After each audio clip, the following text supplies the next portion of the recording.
Over the next 60 days, they'll continue to raise interest rates. And we're going to get to about, I'm going to call it the 4th of July. And the 4th of July, we're going to be somewhere near 6% on interest rates, maybe even slightly more. Who knows? And at that time, I think a lot of buyers will just pump the brakes on purchasing a home.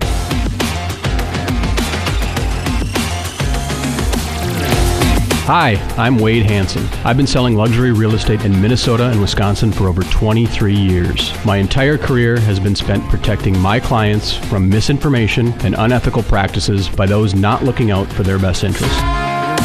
This podcast will give you the raw truth about everything real estate so you can make solid, informed decisions about the biggest investment of your lifetime. This is the Raw Real Estate Podcast.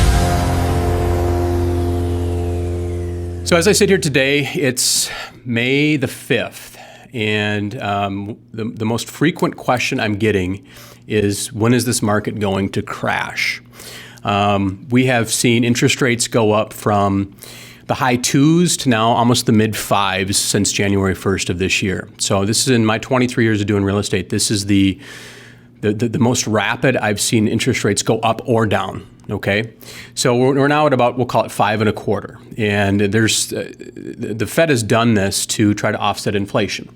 And what they've done is they created a fear and a panic in the real estate market. So as busy as we were first quarter of this year with low interest rates, things have gotten even crazier. It's really created an opposite effect, and this fear of missing out has gotten even worse, meaning that buyers are afraid that interest rates will continue to go up. And if they don't do something now, don't lock into a house now, that 6 months from now, interest rates could be as high as 7%, and they will have missed out, and their buying power will be, substantially lower than what it was today. So, in my opinion, I think, looking back 6 months, we probably should have started a slow, gradual increase in interest rates. By doing this rapid, almost, half a point a month increase over the last 3 months, it's just created this fear and this panic in the marketplace. So now we're seeing bidding wars go even higher and more aggressive on listings. So I think there's still a lot of optimism in the real estate market. We're seeing a lot of national media and even local media say that it's still a supply and demand issue, and we're not in this housing bubble that we saw in 2005, 2006, purely because of supply and demand. I will agree but politely disagree to some of that. I think every market is local, so I can't tell you what is happening in Florida is going to happen here. I will say in my local market, specifically the East Metro, we are starting to see some signs of adjustment. Now, I don't think it's a housing bubble. I don't think the market's going to crash. But for the first time in a long time, I'm seeing houses get reduced in price. I'm seeing them sit on the market for 2 weeks rather than 2 days. So we're starting to see a little softening, and it's starting to create that balance in the marketplace, I think, that they wanted to create by increasing interest rates. So in my professional opinion, I think what's going to happen is, over the next 60 days, they'll continue to raise interest rates. And we're going to get to about, I'm going to call it the 4th of July. And the 4th of July, we're going to be somewhere near 6% on interest rates, maybe even slightly more. Who knows? And at that time, I think a lot of buyers will just pump the brakes on purchasing a home. And I think it's going to create a little bit of a pause in the real estate market for a lot of buyers. So this will pull them out of the market. And we're going to go into, I'm going to say, 3 to 6 months of just of an adjustment. And it's going to take buyers about that 3 to 6 months to swallow reality and come to grips with that this is just the new normal. Interest rates are going to be here. This is where we're expected to be for many years to come. And it's okay to be paying 5.5% interest on a mortgage. That's really, looking back over the last 100 years of mortgage rates, that's really the average that we've seen. And it's okay to be paying that. And once they accept reality, digest it, they'll get back out into the marketplace and start buying again. And the hopes is that over that 3 to 6 months, we continue to get listing inventory and we get into more of a balanced market. And what is a balanced market? Well, a balanced market is about a 4 to 6 month supply of inventory.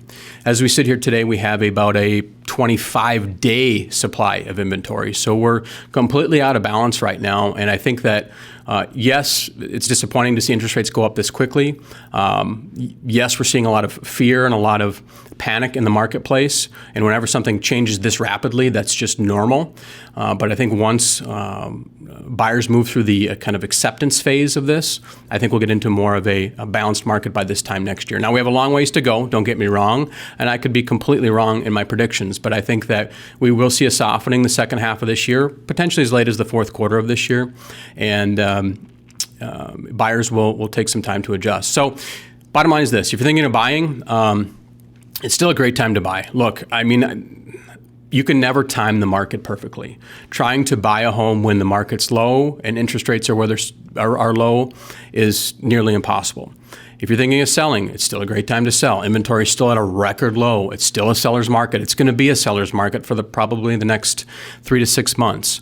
But as somebody that's just trying to time the market, in my opinion, you've probably missed that opportunity. I think the last 12 months has been the best real estate market in my local market that we have ever seen for sellers and that we will ever see for sellers moving forward. So I think that you've probably missed the best opportunity to sell, but it's still a good opportunity to sell, and you're still going to get a lot of money for your home. So I think homes will continue to appreciate in value. We saw like a 20% year-over-year appreciation in the last 12 months. I don't think that's going to happen. I think we'll see more of a normal, and normal is a 3 to 6% increase in home values. I think that will continue to happen.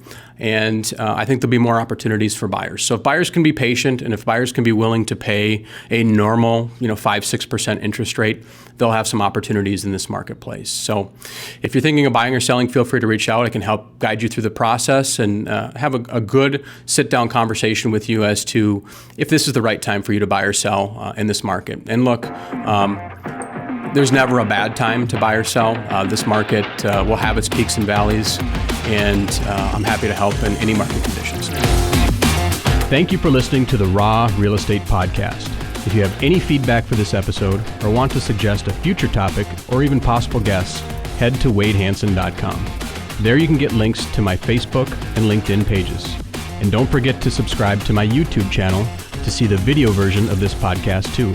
Again, thank you for listening to the Raw Real Estate Podcast. We'll talk soon.